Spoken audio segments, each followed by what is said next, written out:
Daniel Block is a wealthy businessman whose day is scheduled down to the minute. At a restaurant, he meets with his ex-girlfriend Rachel, whom he hasn't seen in 20 years. She reached out to him and asked for a meeting. Daniel remembers how good they once were together, how they traveled a lot, but Rachel didn't come all the way from Canada for the sake of nostalgia. Suddenly she starts crying and reveals that she got pregnant 20 years ago. Rachel decided not to tell Daniel because he had made it clear he didn't want children. 2 months ago, their son Alan turned 19. Unable to hold back her sobs, Rachel says she needs a few minutes and leaves for the restroom. While she's gone, Daniel calls his secretary Shirley and asks her to find out if his lawyer is available within the next 30 minutes. Rachel returns to the table and says that 2 weeks ago, Alan was in a car accident on a bridge. Unfortunately, the young man died. Rachel only wanted the father of her son to know the truth. Daniel no longer needs a lawyer. Since Alan is gone, there's no point. He visits his elderly father who is confined to a wheelchair, and helps him into the car. Together they attend a family event, but Daniel can't stop thinking about the conversation with Rachel. He had barely found a son only to lose him immediately. In the end, the man decides to travel to Toronto, Canada. All he has is a photo of Alan. The first thing Daniel does is head to the cemetery, where a memorial for Alan Hill is supposed to take place today. Everyone is already 10 minutes late. Daniel leaves Rachel a voicemail asking where she is and how soon she'll be at the cemetery. The priest can't wait any longer and invites Daniel to join the prayer right now. When asked how he was related to Alan, the man vaguely replies, a family member. The priest recites a prayer over the grave. Daniel has nothing to add. Soon he gets a call from Robert Hill, Rachel's husband. The man is sorry they couldn't make it to the cemetery, but they simply couldn't. The thing is, Rachel suffers from an autoimmune disease and has been in the hospital for 2 days. Daniel is planning to leave tomorrow, so he'd like to visit Rachel before that. Robert explains that she wouldn't want anyone to see her like this, but promises to get in touch with Daniel if anything changes. The man checks into a hotel and later receives a call from the front desk. There's a guest waiting for him in the lobby. Surprised, Daniel comes down and sees a young man who introduces himself as Mikey, Alan's best friend. Rachel told him that Daniel was in town. According to Mikey, Alan played the piano and was a romantic. Daniel is eager to learn as much as he can about his son, and Mikey is happy to share. Alan was born with one leg shorter than the other, which caused a slight limp and made it difficult for him to talk to girls. In fact, Mikey is here not just to meet Alan's father. There's something else. To make some money, the guys used to sell substances, but the problem is that all the goods were still in Alan's car at the time of the crash. Now the dealer is demanding the money back, and Mikey hopes Daniel will help, at least with Alan's share. The man says he'll think about it and asks Mikey to talk more about Alan's music. But the guy only cares about whether Daniel will give him the money. After all, he's wealthy and owns a factory. He explains that he can't just write a $15,000 check to someone he barely knows. Realizing he won't be getting any money, Mikey says maybe it's for the best that Alan never got to know his father, and then leaves. The next morning, Daniel heads to the school Alan attended. In the hallway, Mikey's photo is on the display board, but why isn't Alan's? Daniel enters the principal's office and introduces himself as the boy's father. The principal offers sincere condolences and invites Daniel to sit down. Alan's death was a tragedy for everyone. As it turns out, shortly before his death, Alan was expelled from school after an unpleasant incident. He had drawn inappropriate graffiti about his teacher Alice on the wall. After seeing the poem Alan had dedicated to Alice, Daniel realizes it was a love confession and wonders why the boy was expelled for it. The graffiti poem on the wall contains nothing offensive, but apparently the school administration felt differently. Daniel believes it would be fair to put Alan's photo back on the graduate board. After all, if he hadn't been expelled, he might not have started selling substances and possibly wouldn't have died in the crash. The principal promises to think about what can be done and tries to wrap up the conversation. In the schoolyard, Daniel is approached by Lillian, Alan's girlfriend. He notes that she looks young. Lillian says she's 16. According to her, Alan always believed his father had been a pianist who drowned long ago. Well, Daniel did used to play. It also turns out that Alan almost never slept at home because of constant arguments with his mother and stepfather. Mostly, he stayed over at Lillian's and her mother's place while her father was in prison. The girl loved Alan very much, though she knows he was in love with Alice, his teacher, to whom he dedicated poems. But of course there was never anything between them. Why would Alice need a young boy? Daniel decides to stay in Canada for another day and leaves Rachel a voicemail. Lillian takes him to the site of the accident. That evening in his hotel room, the man reads Alan's poems and finds a photograph tucked inside the notebook, most likely of Alice. The next day, Daniel finds her to talk about Alan. The woman knows about his poetry notebook, but of course nothing could have happened between them, given the age difference. Daniel knows he's asking a lot, but he wants Alice to accompany him to visit Alan's grave. He never had the chance to do anything for him as a father, and he has so many questions. Alice politely declines, citing her busy schedule and promising to visit Alan's grave on her own sometime.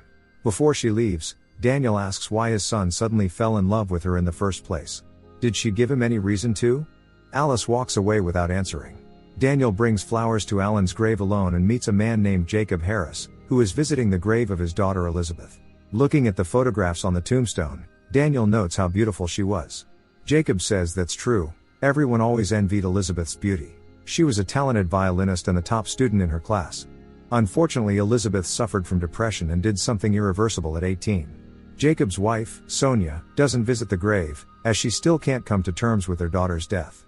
Daniel says it was a pleasure to meet him and walks away. He is in no hurry to leave Canada and asks his secretary to cancel all upcoming meetings. Everything that once seemed important no longer matters.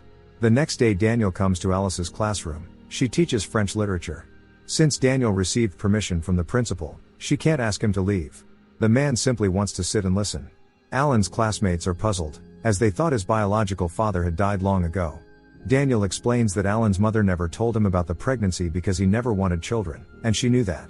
The truth is Daniel's own father was cruel, and he feared repeating that pattern with his own kids. That's why many years ago, he decided not to become a parent. Now his father is in a nursing home and remembers nothing. Daniel visits him out of habit. After the class, Alice follows him and apologizes. He apologizes in return. Moved by how candidly Daniel shared everything in front of the students, Alice invites him for coffee. She too recently experienced loss, her father passed away. And at that time Alan supported her immensely. Alice admits she made a mistake by allowing him to hug her. But her biggest mistake was agreeing to attend his band's concert. Alice takes Daniel to the place where Alan's band used to play. She remembers how during the performance she attended, the boy couldn't take his eyes off her. And that wasn't right. Daniel walks Alice home and tells her she truly is extraordinary, just like Alan described in his poems. When she mentions that Alan could sit for hours on the bench in her yard, Daniel asks if he can sit there too. Despite the oddness of the situation, Alice allows him. Night has long since fallen, but Daniel remains seated there, imagining what he would say to his son if they could meet. He would tell him how talented he was, and that Alice was his first, but not his only love. If Alan were alive, he would surely have met a girl he loved with all his heart, and who loved him back. But alas, Alan's life ended far too early and far too unfairly. In the morning Daniel is awakened by a call from Rachel, who invites him over.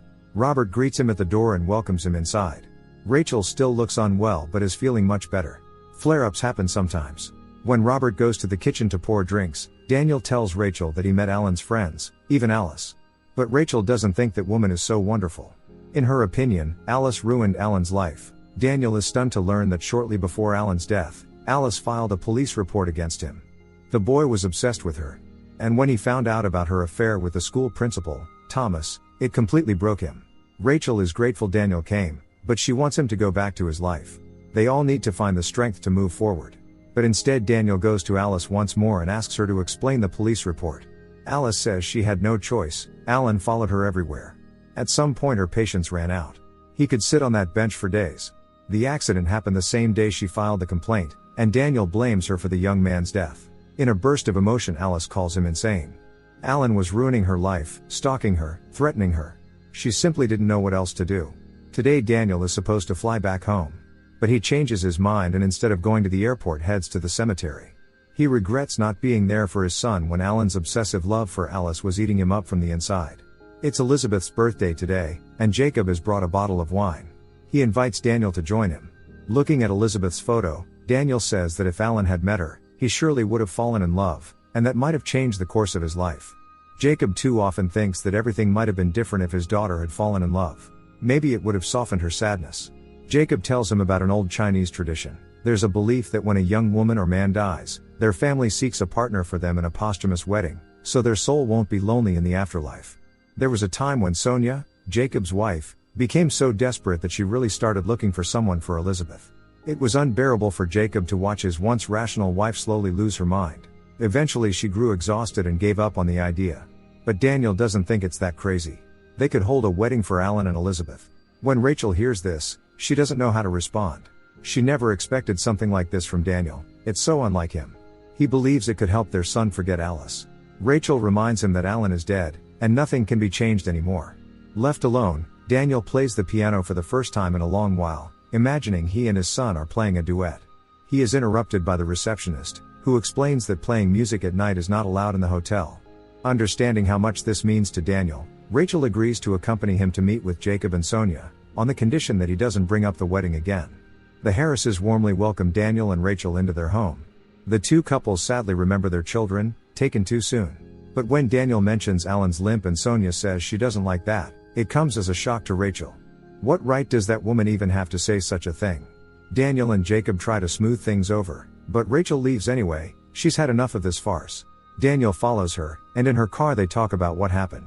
Rachel says Sonia is a disgusting woman and that Elizabeth was probably just like her. Daniel objects, saying that when he first found out about Alan's limp, it was also hard for him to accept. It takes time to process something like that. On the verge of losing it, Rachel drops Daniel off. He walks into the nearest restaurant. The owner, having witnessed the argument in the parking lot, asks what it was about. Daniel replies, "My son's wedding. He and his girlfriend are in love, but there's a problem with the bride's parents, specifically her mother." The owner says that if the young couple is in love, that's all that matters, everything else is irrelevant. He also asks Daniel to promise that they'll hold the wedding here. Later, Daniel stops by Rachel's place but Robert answers the door. She's not home. Daniel explains that he came to apologize, and that the couple they met yesterday also wants to apologize. Robert promises to let her know. To him the wedding idea is a farce and madness, but if the decision is made, he wants to be part of it. Robert raised Alan, and he doesn't like that Daniel discusses everything with Rachel but not with him. Daniel feels like an idiot. Of course he never meant to offend Robert, he's just as much a father to Alan. The two couples make peace and reach an agreement with the restaurant owner about organizing the event. Upon learning about the wedding, Lillian meets with Daniel and demands that everything be cancelled. He tries to gently explain that Alan wouldn't have wanted to be alone and that Elizabeth was a good girl. But when she reveals her pregnancy, everything changes for Daniel. In tears, Lillian says her parents are against the pregnancy and that an appointment with the doctor has already been made. Daniel intends to speak with the girl's parents, and soon the opportunity arises.